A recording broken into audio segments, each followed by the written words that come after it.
tentando um pouco fazer uma articulação entre a abordagem do planeamento mais completo. Para mim, o planeamento tem sempre esta partilha e este fomento da população e trabalhando com ela. Exatamente aquilo que a Rita mostrava da Constituição, se olharmos para o artigo 65, ele tem um verdadeiro programa local de habitação. E os programas locais de habitação, que o Nuno, em boa hora, deixou na estratégia da habitação para as câmaras fazerem, e só Lisboa e Coimbra é que o fizeram, e esse programa local de habitação, ele de facto não era só a habitação, era o habitat.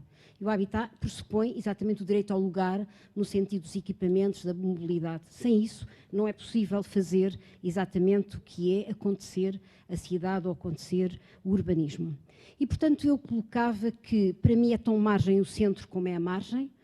Hoje é muito claro o estatuto da cidade no Brasil, é o direito ao centro da cidade, e hoje preocupa-me como a reabilitação está a ser feita na cidade de Lisboa, por vezes, quanto a mim, reforçando a dualidade, ou seja, é uma reabilitação para alta gama. Onde é que está as cotas para a reabilitação, como hoje no Brasil já se faz o realojamento das favelas até nos centros da cidade. Portanto, esta questão para mim nunca é dicotómica, é sempre o I, tal e qual como nos anos 90, os planeadores estratégicos e os tradicionais não. Quanto será melhor planeador estratégico quando for melhor planeador tradicional, sabendo a legislação? Também aqui esta questão. No fundo, não há a dicotomia. O planeamento, os planos, por um lado, é uma luta contra a Câmara e depois vamos desenvolver o planeamento com as populações. Não. O planeamento com as populações passa por articulação com o planeamento da Câmara. E, portanto, aqui o PROCON, e se me permitia alargar o pensamento do professor Costa Lobo, era exatamente, ele diz sempre, há sempre plano quando não há plano mesmo. E, portanto, é preciso explicitar o plano, jamais trabalhar sem plano. E, portanto, o PROCON é também a articulação com a administração central e local. E, portanto, deixar-vos que a questão e esta questão era muito importante da Constituição, nós conseguimos fazer custos controlados numa negociação que fizemos da Pedreira do Alvito, 25% de custos controlados quando se fizerem para habitação ou para arrendamento. É possível, a legislação existe, é preciso sabê-la aplicar no meu ponto de vista. E daí a grande responsabilidade da Academia, que é formar também os urbanistas a saberem lidar com a legislação, não como um aborrecimento, mas como um potencial. E é aliciante quando nós percebemos que a legislação permite o Fundo Municipal de Habitação, por exemplo. As distribuições hoje, o património pode ser salvaguardado na nova lei, que apesar de tudo, não é toda má a nova lei de solos, traz pela primeira vez a salvaguarda do património na distribuição do plano pormenor, ou seja, eu posso salvaguardar o património distribuindo os custos e benefícios pelo património. O património não passa a ser apenas um acaso. Quem tinha património tinha que permanecer e quem não tinha património, o gaioleiro, podia fazer um edifício. Portanto, o património passa atrás no sistema compensatório. E só vos estou a deixar estes pormenores para deliciar também, olharem para a legislação como um potencial de gatilho, como uma arma, que é o que é que eu posso conseguir com esta lei, porque ela às vezes tem omissões e posso ir mais longe. Por último, dizer-vos que esta questão do lugar passa de facto por os equipamentos para proximidade, e há um mês e tal em Medellín, é muito claro no último encontro da ONU que é já não mais trabalhar para as cidades só habitáveis, é para as cidades que são para a vida. O que é estarmos a viver numa cidade para a nossa vida? E os indicadores sobem completamente no ponto de vista do desafio do novo documento que vos remeto para lerem sobre o encontro de Medellín.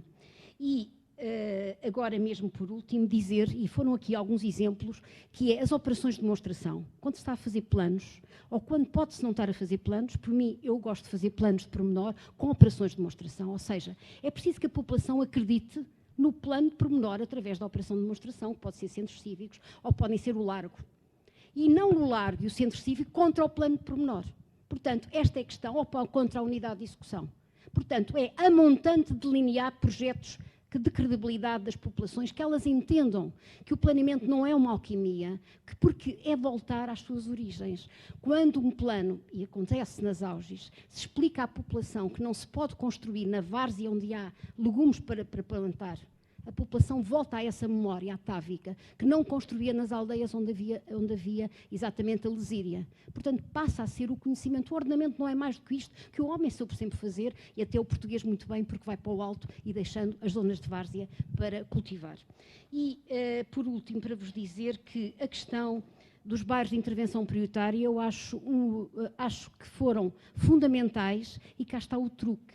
Em vez de se chamar bairros críticos, chamou-se bairros de intervenção prioritária e temos a população a dizer não queremos 64, queremos 67.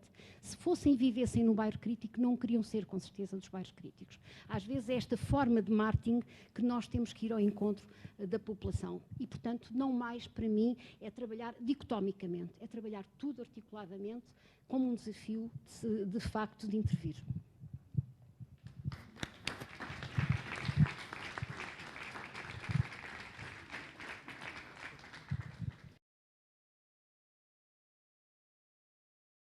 Está bem?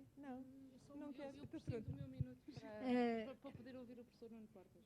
Não, eu só queria, exatamente dentro desta linha, não tínhamos combinado, é dizer-vos que eu, independentemente, respondendo um pouco indiretamente, acho que é sempre possível fazer alguma coisa.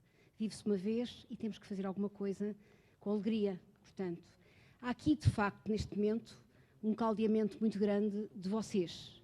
E para mim é uma grande alegria porque acho que não entendemos a minha geração com a vossa geração. No fundo, é uma geração que quer procurar a política outra vez. Isso é bom também.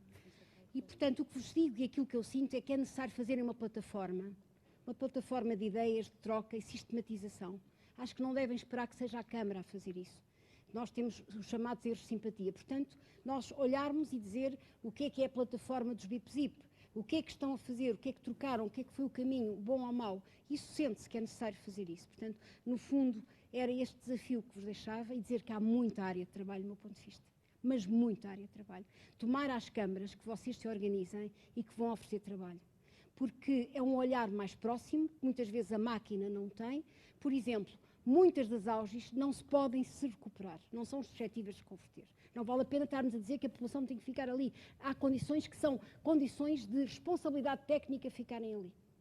Portanto, o que é que se faz a essas auges que hoje sabemos que não se podem realojar? Tem que haver novos programas de realojamento. Se calhar tem que se articular com as auges já existentes e não haver como o PER, que é a dualidade de realojamentos outra vez verticais. São trabalhos que vocês podem desenvolver, oferecer, fazer, até cair de maduro, porque estas coisas não caem de um dia para o outro como maduro.